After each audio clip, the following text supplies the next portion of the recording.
Assalomu alaykum hammaga. Chorsida turibmiz-da, mana bu jardan ko'kaldosh tarafga yurishdi. Ikkita palasi qayladi bu yerda. Ikkita palasi. O, tepadan o'chirtga kelib turibmiz, lekin men 10 tarafdan mana bunday qilib kelib tiqilib, pavorotni yoqib, u yoqdagi odamni bekorga turayotgan-ku, o'chirtga kutib, lekin bular tiqilib olib, tiqilib u yoqdagilar turibdi qachondan beri-da. Bu menimcha sal xato ish menimcha. Shoferlardan iltimos qilamiz, hammaga o'xshab insof bilan o'chirtib turishlarini. Bu menimcha orqada turganlar haqqi bo'lsa kerak menimcha. Tiqilib olib, yon tarafdan tiqilib bunaqa orqada turganlar turibdi-da. Men qachondan beri kelyapman-da.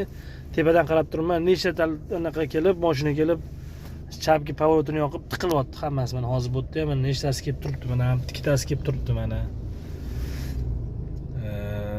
Bu yaxshi emas, mana shunaqa narsani yig'ishtirishimiz kerak. Bunaqada qachon to'g'lanamiz bilmayman-ku. Mana qaranglar.